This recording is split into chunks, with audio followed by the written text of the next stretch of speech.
Hello friends, welcome to Sairaj Commerce Classes. In this session, we are going to learn Chapter 3 जिसका theoretical part हमने cover कर लिया है. अब हम इसमें करेंगे प्रैक्टिकल प्रॉब्लम. ठीक है, तो इसको आप इस वीडियो को स्टार्टिंग से एंड तक पूरा देखना ताकि आपको पूरा का पूरा सम यानी कि कंसेप्ट समझ में आए. ठीक है, स्टार्ट करते हैं. सम, अगर आपके पास बुक है तो उसमें क्या है, सम नंबर 6. ओके, स्टार्ट करते हैं. और अगर आपको हेल्पफुल है तो प्लीज़ शेयर करो और सब्सक्राइब करो और बेल आइकन ज़रूर प्रेस करो. ठीक है, ताकि आपको नोटिफिकेशन मिलते रहे और आपकी स्टडी कंटिन्यू रहे. ओके, तो स्टार्ट करते हैं हम practical problem. Sameer and Nisha were partners sharing profits and losses in the ratio of 3/4 and 1/4. So the following balance sheet on 31st March 2018. Okay, यहाँ पे हमने क्या देखा स्टार्टिंग में कि समीर और निशा दो पार्टनर्स हैं. ठीक है, उन लोग का ओल्ड रेशियो आपको दे दिया है. मैंने आपको ये चैप्टर 3 का जब इंट्रोडक्शन पार्ट दिया था, ठीक है, चैप्टर का इंट्रोडक्शन पार्ट जो फर्स्ट वीडियो है उसमें पूरा एक्सप्लेन किया है. ओके, तो वो ज़रूर देखो ताकि आपको यहाँ सब समझ में आए कि जो सम है वो आपको कहना क्या चाहते हैं. ठीक है, फर्स्ट सेकेंड एंड थर्ड यानी चैप्टर 3 का रिकॉन्स्टिट्यूशन ऑफ पार्टनरशिप, उसमें एडमिशन ऑफ पार्टनर जो हमने स्टार्ट किया, तो 3 वीडियो मैंने थियोरेटिकल पार्ट पे बनाया और उसके अंदर प्रैक्टिकल प्रॉब्लम भी छोटे छोटे डाले हैं ताकि आपको समझ में आए. तो वो ज़रूर देखो, इसके पहले 3 वीडियो बनाए. ठीक है, वो ज़रूर देखो. अब हम तो आपको कैसा ये सम आपको इजीली समझ में आ जाएगा, बस और कुछ नहीं. ओके, तो यहाँ पे आपके पास समीर एंड निशा दो पार्टनर्स है. वो लोग का जो ओल्ड रेशियो दिया है आपको 3:1. ठीक है, 3:1 दिया है. बैलेंस शीट दे दी है as on 31st March 2018.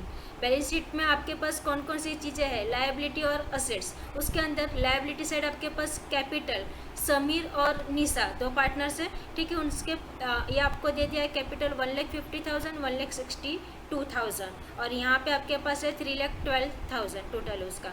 Journal reserve and creditor. ठीक है, इतनी चीज़ें दी है. असेट साइड आपको स्टॉक दिया है 90,000, फिक्चर्स दिया है 60,000, डेटर्स दिया है 1,50,000.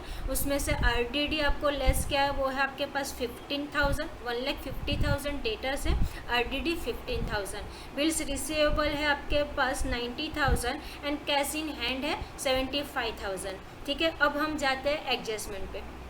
नीचे आपको कुछ अदर इन्फॉर्मेशन दी है. उसमें बोला है दे एडमिट पूनम फॉर. अब यहाँ पे थर्ड पार्टनर एडमिट हो रहा है. समीर और निशा दो पार्टनर्स तो ऑलरेडी है जिसका ओल्ड रेशियो दिया है आपको 3:1. अब यहाँ पे वो लोग एडमिट कर रहे हैं पूनम को, यानी ये थर्ड नया पार्टनर आया, यानी हो गया ना एडमिशन ऑफ पार्टनर का सम. ठीक है, तो देखो यहाँ पे एडमिट पूनम फॉर 1/5 शेयर. कितना शेयर है उसका, 1/5 share on the 1st April 2018 on the following terms. अगर आपको ये समझ में ना ये एक लाइन का मीनिंग क्या है, इसमें मैंने पूरा सम आपको करवाया है लास्ट वीडियो में, तो वो जरूर देखो. ठीक है, यानी कैसे आपका कंसेप्ट क्लियर रहेगा तो एक एक लाइन आपको समझ में आएगी और आप सम आसानी से सॉल्व कर लोगे. ठीक है, तो दे एडमिट पूनम 1/5 शेयर है उसका. पूनम जो भी आ रही है उसका 1/5 शेयर है.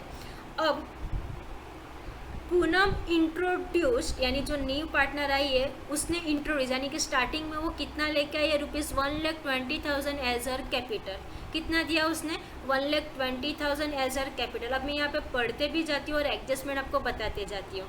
ठीक है, 1,20,000 वो लेके आ रही है. ठीक है, कैपिटल आपको पता है आप कौन सी साइड लिखते हो. अगर नहीं भी समझ में आ रहा ना तो यहाँ पे देखो लायबिलिटी साइड कैपिटल रहता है. ठीक है, तो आप एटलीस्ट एंट्री तो कर पाओ. आपके पास बैलेंस शीट ऑलरेडी अवेलेबल रहती है तो थोड़ी बहुत चीज़ें वहाँ से भी सीखने को मिलती है आपको. ठीक है, यहाँ पे आपके पास पूनम लेके आ रही है एज अ कैपिटल. ठीक है, उसका खुद का कैपिटल इंट्रोड्यूस कर रही है कितना, 1,20,000. तो आपको उसे कहाँ पे एक एंट्री कहाँ पे लिखोगे आप बैलेंस शीट में, लायबिलिटी साइड थर्ड पार्टनर की कितनी है, 1,20,000. अब सेकेंड इफेक्ट कहाँ पे दोगे, कहाँ पे दोगे, कौन सी साइड लिखा हमने, लायबिलिटी साइड ना. ठीक है, तो ये चीज़ें लायबिलिटी साइड लिखी आपको मैंने पहले ही एक्सप्लेन किया. लास्ट वीडियो में मैंने एक्सप्लेन किया था कि जो लायबिलिटी का जो पार्ट रहता है वो पार्टनर्स कैपिटल अकाउंट में कौन सी साइड लिखते हैं, क्रेडिट साइड. तो यहाँ पे सेकेंड इफेक्ट कहाँ पे जाएगी, कैपिटल अकाउंट में क्रेडिट साइड. इस तरह से लिखते जाओ. ठीक है, पार्टनर्स कैपिटल अकाउंट में क्रेडिट साइड. नेक्स्ट सेकेंड है आपके पास पूनम वुड पे कैश फॉर गुडविल। अब पूनम ने पे किया है कैश किसके लिए, फॉर हर गुडविल। अब गुडविल पे भी पूरा सम मैंने एक्सप्लेन किया है आपको, ठीक है। तो बस इतनी ही है ये कि आप लास्ट वीडियो जरूर देख लो ताकि आपको एक एक सेंटेंस समझ में आए। Which would be based on the 4 years purchase of past profits of last 5 years। Okay, last 5 years का कुछ प्रॉफिट दिया है और गुडविल काउंट किस पे करना है, 4 years purchase of past profit. अब ये लास्ट 5 years का प्रॉफिट आपको देखो 4th एडजस्टमेंट में दिया है, यहाँ पे है 1 2 3 4 और 5। इसमें पूरी एक वर्किंग बनेगी, ठीक है, पूरी एक वर्किंग बनेगी। मैं आपको उसको वर्किंग के अंदर बताती हूँ कैसे करना है। अब नेक्स्ट देख लेते हैं हम यहाँ पे कि असेट्स वर रीवैल्यूड एज अंडर। असेट्स वर रीवैल्यूड एज अंडर, यहाँ पे क्या है, रीवैल्यूएशन हुआ है आपके जो भी असेट्स है उसके। तो यहाँ पे देख लेते हैं किसके किसके ऊपर एडजस्टमेंट है हमारे पास, ठीक है। तो आपके पास फर्स्ट देखो क्या है, फिक्चर्स है। यहाँ पे ये रहा फिक्चर्स एट ₹45,000। तो यहाँ पे टिक मार्क कर लो, फिक्चर्स के ऊपर एडजस्टमेंट नंबर लिख दो, वहाँ पे 3rd। ओके, अब यहाँ पे फिक्चर्स देखो, वहाँ पे आपके पास असेट्स बैलेंस शीट में कितनी वैल्यू है इसकी 60,000। अब असेट्स जब रीवैल्यूड हुआ तब उसकी वैल्यू कितनी हो गई 45,000। 60 था 45 हो गया, क्या हुआ, बढ़ा कि कम हुआ, कम हुआ। अगर असेट्स कम हुई तो आप कहाँ पे लिखोगे उसको, रीवैल्यूएशन अकाउंट आप प्रिपेयर करना पड़ेगा। चेंजेस आ रहे हैं आपके असेट्स एंड लायबिलिटी की वैल्यू में, ठीक है। अगर रीवैल्यूड हो रही है तो आपको रीवैल्यूएशन अकाउंट प्रिपेयर करना पड़ेगा। अब यहाँ पे क्या है वो, और चीज़ें अमाउंट कौन सी लेनी है, डिफरेंस वाली। तो 60,000 में से 45 को माइनस करेंगे, जो भी अमाउंट आएगा वो हम लिखेंगे रीवैल्यूएशन अकाउंट में। अब यहाँ पे असेट्स 60,000 का था 45,000 हो गया, यानी कि कम हो गया। अगर असेट्स आपकी कम हो रही है तो कौन सी साइड लिखोगे, कौन सी साइड लिखोगे, डेबिट साइड लिखोगे, ठीक है। अगर असेट्स आपके यानी कि आपको लॉस हो रहा है ना, ठीक है, तो कौन सी साइड लिखोगे, डेबिट साइड। तो यहाँ पे हो सके तो यहाँ पे लिख लो पेंसिल से छोटे से, रीवैल्यूएशन अकाउंट में डेबिट साइड, ठीक है, इस तरह से लिख लो डेबिट साइड। नेक्स्ट देखो बिल्स रिसीवेबल। बिल्स रिसीवेबल कितना है यहाँ पे ₹1,20,000 और यहाँ पे कितना है बिल्स रिसीवेबल 90,000। अब बैलेंस शीट में 90,000, मार्केट वैल्यू कितनी हो गई 1,20,000। कम हुआ या बढ़ा, बढ़ा। तो कौन सी साइड लिखोगे, रीवैल्यूएशन अकाउंट में क्रेडिट साइड। ओके, बढ़ेगा तो असेट्स बढ़ेगी तो क्रेडिट साइड, कम होगी तो डेबिट साइड, याद रखना। नेक्स्ट है आपके पास stock. Stock at ₹60,000, stock at ₹60,000 और यहाँ पे स्टॉक कितना है 90,000। बढ़ा कि घटा, घटा, ठीक है, कम हुआ, डिक्रीज हुआ। कौन सी साइड लिखोगे, आपको सब आपको मुझे बताना भी नहीं पड़ेगा शायद, लास्ट वीडियो इस पे ही पूरा मैंने बनाया है, ठीक है, तो वो ज़रूर देखो। 90,000 है, 60,000 हो गया, कम हो गया। कौन सी साइड लिखोगे, डेबिट साइड। किस में लिखोगे, रीवैल्यूएशन अकाउंट में या profit and loss adjustment account, ठीक है, इसको आप कुछ भी बोल सकते हो। नेक्स्ट है debtors at book value less a provision of 20%। Debtors at book value, debtors at book value less a provision of 20%, ठीक है। अब डेटर्स है, यहाँ पे डेटर्स बुक वैल्यू कितनी है, यहाँ पे आपके पास डेटर्स है 1,50,000, ठीक है। ये एडजस्टमेंट मैं आपको बताती हूँ। डेटर्स है यहाँ पे कितना 1,50,000 और आईडीडी दिया है आपको 15,000, ठीक है। अब ये क्या हुआ है, उसका कम हो गई है बुक वैल्यू से, आपकी जो भी है यहाँ पे ये डेटर्स की वैल्यू कम हो गई है, यानी कि आपके डेटर्स यानी असेट साइड ही है। अगर असेट्स वापस कम हुई तो कौन सी साइड लिखोगे, सिंपल है, रिवैल्यूएशन अकाउंट में कौन सी साइड लिखते हो, डेबिट साइड। लेकिन कितनी, ठीक है, तो यहाँ पे आपके पास कितना है 1,50,000, कितने से कम हो रहा है 20% से, ठीक है। तो यहाँ पे आप एक वर्किंग बना लेना कि 1,50,000 इंटू 20%, ठीक है, 1,50,000 इंटू 20% लिखते जाओ साथ में। 1,50,000 आपके पास डेटर्स है, देख लो वहाँ पे डेटर्स के ऊपर ही है, ठीक है। तो डेटर्स है कितना 1,50,000, उसके ऊपर 20% निकालोगे तो आपको मिलेगा कितना 30,000, ठीक है, कितना आएगा 30,000। अब वो 30,000 में से आपके पास ये कितना है प्रोविज़न फॉर, यहाँ पे क्या बोला था, debtor set book value less than अ प्रोविज़न, ठीक है 15,000 है वहाँ पे, तो आपके पास 20,000 में से वो 15,000 को माइनस करना, जो भी डिफरेंस आएगा वो आप वहाँ पे रिवैल्यूएशन अकाउंट में लिख दोगे। क्लियर हुआ इतना? ठीक है, चलो आगे बढ़ते हैं। Bills payable, bills payable of ₹15,000 have been omitted from books. यहाँ पे क्या बोला है कि जो बिल्स पेएबल है, बिल्स पेएबल आप कहाँ पे लिखते हो, लायबिलिटी में। अगर बिल्स रिसीवेबल असेट्स में है तो बिल्स पेएबल कहाँ पे लिखते हो, लायबिलिटी में। क्रेडिटर से रिलेटेड रहते हैं आपके बिल्स पेएबल और डेटर से रिलेटेड रहते हैं बिल्स रिसीवेबल, ठीक है। अगर बिल्स पेएबल कितना दिया है 15,000 और बोला हैव बीन ओमिटेड, आपने ओमिटेड यानी पढ़ा होगा 11th स्टैंडर्ड में, ठीक है, यानी कि यहाँ पे रिकॉर्ड ही नहीं हुआ है आपका 15,000 का, तो हम रिकॉर्ड करके लेंगे।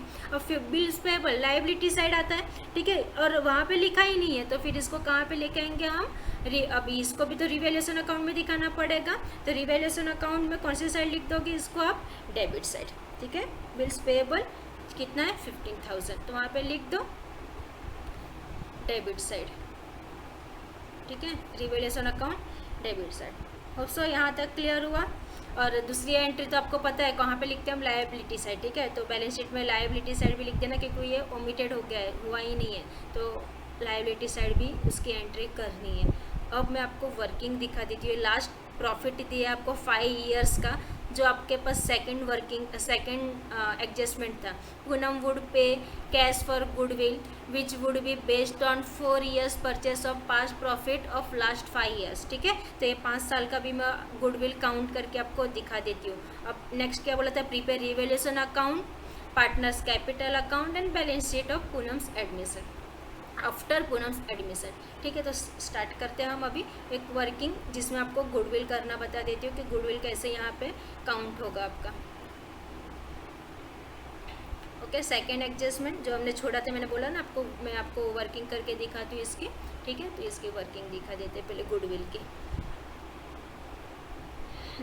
Calculation of goodwill and Poonam share their of, ठीक है, वो देख लेते हैं। यहाँ पे आपके पास सम के अंदर आपको 5 साल का प्रॉफिट दिया है, पहले वो 5 साल का प्रॉफिट पहले लिखो वहाँ पे, ठीक है। बुक के अंदर डायरेक्टली किया इस तरह से मत करो, वहाँ पे आप पहले लिखो कि आपके पास टोटल प्रॉफिट कितना है। तो आपके पास 5 साल का प्रॉफिट दिया है, पहले वो लिख लो कितना दिया। फर्स्ट ईयर का 60,000 प्लस 45,000 प्लस 75,000 प्लस 30,000 प्लस 45,000। जब ये पूरा टोटल करोगे तो आपको टोटल प्रॉफिट मिलेगा 5 साल का ₹2,55,000। क्लियर है, टोटल प्रॉफिट तो मिला। अब गुडविल काउंट करना है ना, तो उसके पहले हमें पहले क्या निकालना पड़ेगा, एवरेज प्रॉफिट, क्योंकि यहाँ पे आपको लास्ट 5 ईयर्स का प्रॉफिट दिया है, तो एवरेज प्रॉफिट निकालेंगे। तो एवरेज प्रॉफिट के लिए फॉर्मूला लिख दो। फॉर्मूला क्या होता है आपका, total profit upon number of years, ठीक है, total profit upon number of years, ठीक है, ये आपका फॉर्मूला आता है। तो टोटल प्रॉफिट आपके पास कितना है, 2,55,000, और नंबर ऑफ ईयर्स कितने साल का प्रॉफिट दिया है आपको, 5 साल का ना, तो डिवाइडेड बाई 5, तो आपको मिलेगा एवरेज प्रॉफिट दैट इज ₹51,000। यहाँ तक क्लियर। फिर आपको सम के अंदर एडजस्टमेंट में क्या बोला कि पूनम वुड पे cash for goodwill which would be based on the 4 years of purchase, ठीक है। कैसा बोला था कि 4 ईयर्स ऑफ परचेस, तो आपके पास गुडविल निकालने के लिए परचेज मेथड है यहाँ पे। तो रुपीज़ आपके पास एवरेज प्रॉफिट कितना आया 51,000 into 4 years of purchase into 4, तो आपको मिल जाएगा गुडविल ₹2,04,000। ये टोटल गुडविल हुआ 2,04,000। अब वहाँ पे हमें किसका निकालना है, जो नया एडमिट हुआ ना, तो उसका शेयर कितना बोला था आपको सम के अंदर, 1/5, ठीक है। तो 1/5 अभी यहाँ पे पूनम शेयर्स कितना है 2,04,000 इंटू उसका शेयर्स कितना होगा 1/5।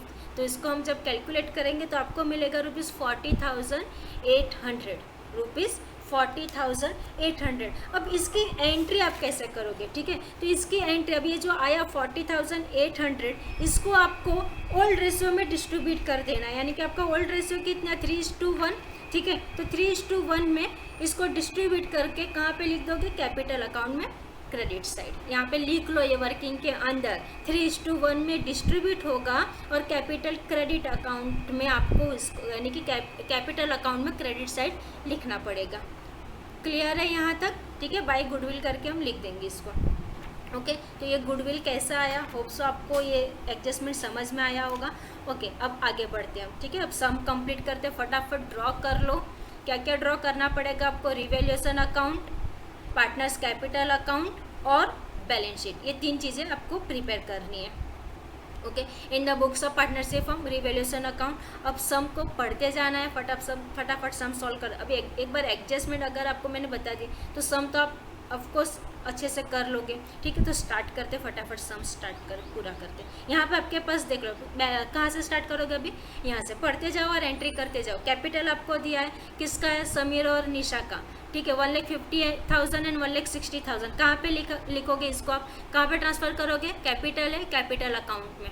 लाइबिलिटी साइड है, कौन सी साइड ट्रांसफर करोगे, क्रेडिट साइड, सिंपल है, ट्रांसफर कर दो, ठीक है। फटाफट कैपिटल अकाउंट में, ओके कैपिटल अकाउंट में credit side by balance brought down Sameer और निशा 1,50,000 और 1,62,000, यहाँ तक हुआ। आगे बढ़ते, फिर आपके पास जर्नल रिजर्व, आपको मैंने इस पे अच्छे से नोट्स करवा के दिया है, ठीक है, लास्ट वीडियो में, तो वो जरूर देखो।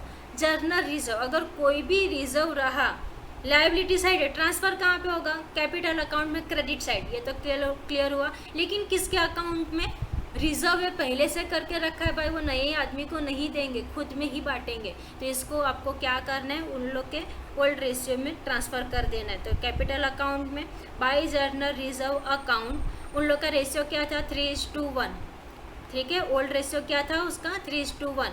तो जो भी अमाउंट है जर्नल रिजर्व का कितना है आपके पास, 48,000, डिस्ट्रीब्यूट कर दो 3:1 में, तो आपके पास आएगा समीर का 36,000 और निशा का 12,000, ठीक है। यहाँ तक क्लियर हुआ। आगे बढ़ते हैं, क्रेडिटर, अब ये तो सप्लायर है, ठीक है, इस पर तो कोई एडजस्टमेंट नहीं बनेगी, तो इसको हम कहाँ पे लिख देंगे, डायरेक्टली आपके बैलेंस शीट में, liability side, okay liability side लिख दो क्रेडिटर, क्रेडिटर्स जितनी अमाउंट थी इतनी, क्योंकि इस पर कोई एडजस्टमेंट नहीं थी, ठीक है, पोस्टिंग हो गई इतनी।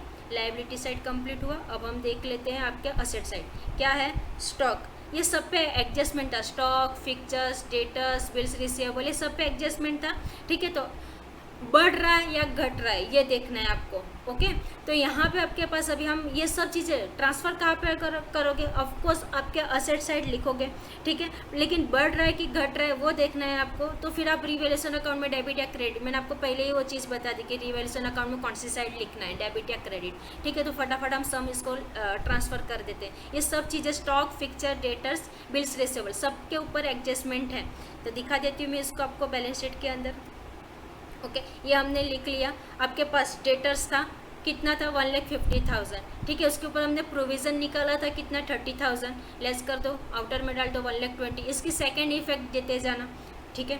फिर सेकेंड इफेक्ट कहाँ पे दोगे, इसकी रिवैल्यूएशन अकाउंट में। ये प्रोविजन था 30,000 का, बढ़ रहा था घट रहा था, ठीक है, तो वो देखना है आपको, घट रहा था आपके पास, तो सॉरी ये डेटर्स था इस पे, तो ये आपके पास यहाँ पे debit side to provision on debtors account कितना, 15,000, ठीक है। सेकेंड इफेक्ट भी देते जाना बैलेंस शीट में। फिर आपके पास क्या था, बिल्स रिसीवेबल, बिल्स रिसीवेबल सम के अंदर आपको दिया था 90,000, ठीक है। अब यहाँ पे कितना हो गया, ऐड करोगे, इंक्रीज हो गया 30,000, यहाँ पे आ गया 1,20,000। ये सम के अंदर आपको दिया था 90,000 और एडजस्टमेंट में आपको दिया था 1,20,000, ठीक है।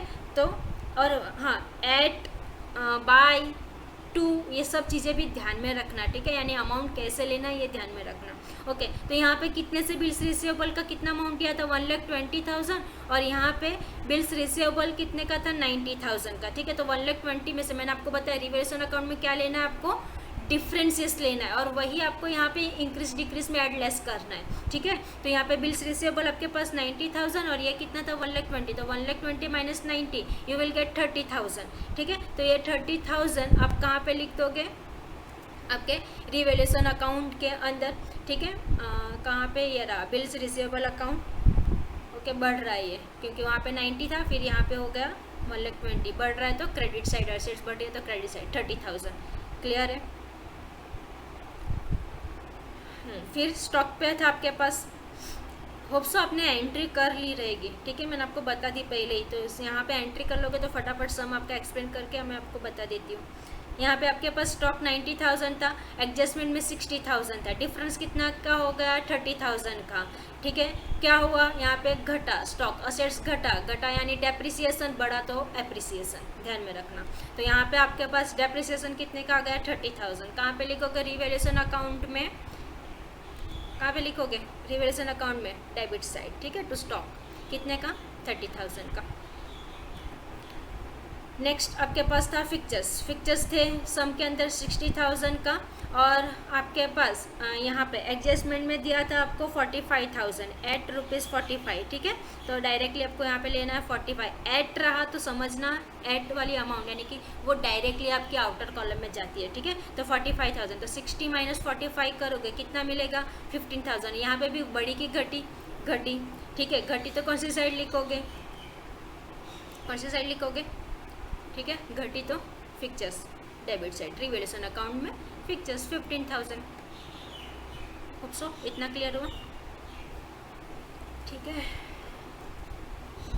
ओके, ये देख लिया हमने। फिर आपके पास कैश इन हैंड। अब ये कैश डायरेक्टली वहाँ पे ट्रांसफ़र नहीं होता है, मैं आपको ये बताती हूँ। ठीक है, अब ये ओल्ड कैश तो था आपके पास, फिर न्यू पार्टनर कुछ और कैश लेकर आया, फिर एज अ गुडविल लेकर आया, एज अ कैपिटल लेकर आया, वो सब चीज़ें यहाँ पे ऐड होती है। तो लास्ट में हम कैश ट्रांसफ़र करेंगे। ठीक है, सम के अंदर। अब एडजस्टमेंट देख लो, हमने सब एडजस्टमेंट कर ली क्या, सम यहाँ पे एंट्री तो हो गई। ठीक है, अब एडजस्टमेंट देख लो, पूनम इंट्रोड्यूस, इसकी एंट्री आपको मैंने बताई कहाँ पे लिखो, एक तो लायबिलिटी साइड लिख दो और कैपिटल अकाउंट में क्रेडिट साइड लिखा आप लोगों ने। ओके, कैपिटल अकाउंट में क्रेडिट साइड ये रहा, बाय कैश अकाउंट। ये जो है ना आपके बुक के अंदर प्रिंटिंग मिस्टेक है, 4,800 नहीं आता है। ठीक है, ये ध्यान में रखना, ये रॉन्ग है, प्रिंटिंग मिस्टेक है। यहाँ पे समीर में जो लिखा है ना 4,800 ये नहीं आता है।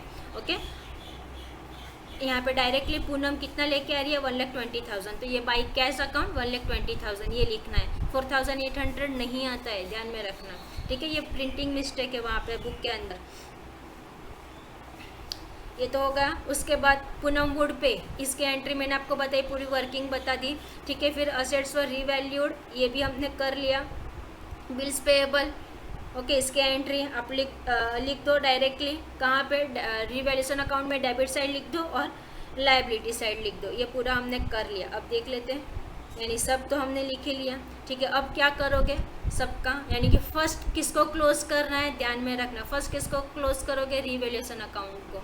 ठीक है, रिवैल्यूएशन अकाउंट में जो भी आएगा ट्रांसफ़र कर दोगे पार्टनर्स कैपिटल अकाउंट में। तो करते जाते यहाँ पे आपके पास ये सब एंट्री की आपने, टोटल किया। टोटल आपके पास यहाँ पे डेबिट साइड का टोटल आया 75,000 और यहाँ पे आपके पास टोटल आया 30,000। ठीक है, क्रेडिट साइड का टोटल आया 30,000। तो अब यहाँ पे क्रेडिट साइड कम पड़ा, यानी आपकी इनकम कम हो गई, तो ये क्या हो गया, आपको लॉस हो गया। ठीक है, तो कितने का लॉस हुआ 45,000 का लॉस हुआ। अब ये जो लॉस है वो किसके बीच में जाएगा, ये तो रिवैल्यूएशन ना, रिवैल्यूड हुआ है, तो सिर्फ दो पार्टनर्स के बीच, समीर और निशा।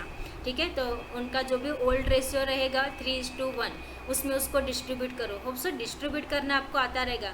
ठीक है, 45,000 × 3 डिवाइडेड बाई 4, 45,000 × 1 डिवाइडेड बाई 4, तो आपको मिल जाएगा ये अमाउंट। ठीक है, ये हो गया। अब यहाँ पे लॉस है, कौन सी साइड है, क्रेडिट साइड। ट्रांसफ़र कहाँ पे करोगे, डेबिट साइड। ठीक है, डेबिट साइड, तो debit side to revaluation account यानी कि लॉस, तो वहाँ से ट्रांसफ़र कर लो। समीर का कितना था 33,750, निशा का कितना था 11,250। ये कंप्लीट हुआ।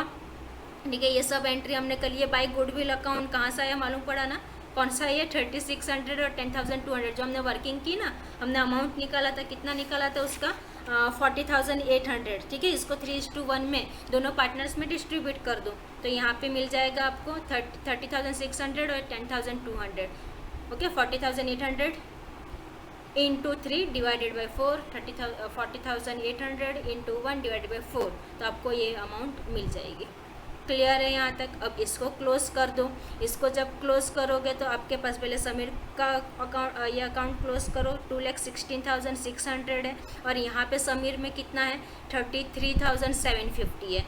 यहाँ पे कम पड़ रहा है, कितने का कम पड़ रहा है, तो 1,82,850 कैसे आया ये, 2,16,600 माइनस 33,750, तो आपके पास आएगा 182,850। सेम वे निशा का क्लोज करो, सेम वे पूनम का क्लोज करो। अभी पूनम में यहाँ पे भी कुछ नहीं है और डेबिट में भी कुछ नहीं, सॉरी डेबिट क्रेडिट में आपके पास है बाय गुडविल अकाउंट की, सॉरी बाय कैश अकाउंट कितना था, 1,20,000, ठीक है, और यहाँ पे तो कुछ नहीं है, तो वही आपका बैलेंस हो जाएगा 1,20,000। और सेम निशा का भी यहाँ पे टोटल करो, उसका टोटल 1,84,200 आता है, इसमें से 11,250 माइनस करो तो आपको बैलेंसिंग फिगर मिलेगा 1,72,950। अब ये तीनों का कैपिटल आया 1,82,850, 1,72,950 और 1,20,000। ये तीनों का कैपिटल आप ट्रांसफ़र कहाँ पे करोगे, लास्ट आपकी कौन सी चीज़ है, बैलेंस शीट, ठीक है। तो बैलेंस शीट में आप ट्रांसफ़र कर दो, ये सब चीज़ें हमने कर ली थी, ये रही आपके पास Sameers capital, निशास capital, Poonam's capital, ठीक है। ये आप पार्टनर्स कैपिटल अकाउंट में से यहाँ पे ट्रांसफ़र कर लोगे।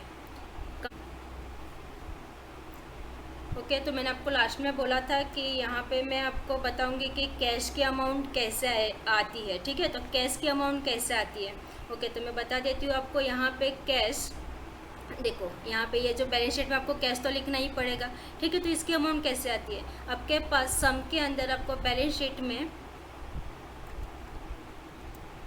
देखो बैलेंस शीट में आपको ये दिया रहेगा कैश इन हैंड 75,000 है, ठीक है, कितना है 75,000, ओके। ये कैश इन हैंड यानी कि ओल्ड है आपके पास कितना 75,000।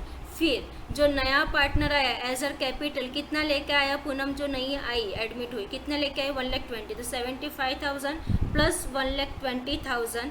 उसके बाद आपके पास गुडविल हमने काउंट किया, ठीक है, नया जो पार्टनर है वो गुडविल भी लेके आया तो उसको भी हमने काउंट किया, वर्किंग एक बनाई, कितना आया वहाँ पे गुडविल आपका 40,800, ठीक है। तो ये कैश सब तीनों को टोटल करोगे तब जाके आपको वो कैश मिलेगा, यानी कि ओल्ड कितना था 75,000 प्लस कैपिटल कितने का था 1,20,000 प्लस यहाँ पे आपके पास गुडविल कितने का था 40,800, ठीक है। इन तीनों को टोटल करोगे तो आपको कैश मिलेगा 2,35,800, ठीक है। फिर इसके बाद इसको टैली कर दो पूरा, ओके, तो ये सम पूरा कंप्लीट हो जाएगा इस तरह से, ओके। तो समझ में आया होगा आपको कि कैश की अमाउंट कैसे फाइंड आउट करनी है, ओके। Thank you. तो आज के लिए इतना ही था।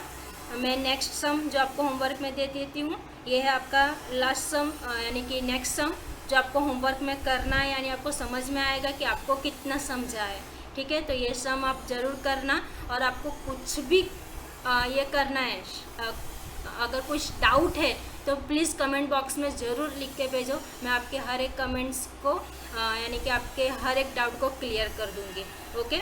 Thank you. As a homework लो इसको, और लाइक करो, शेयर करो, सब्सक्राइब करो, बेल आइकन ज़रूर प्रेस करो ताकि आपको नोटिफिकेशन मिलती रहे और आपकी स्टडी कंटिन्यू रहे, ठीक है। सब्सक्राइब और बेल आइकन करोगे तो आपको नोटिफिकेशन मिलती रहेगी, ओके। Thank you.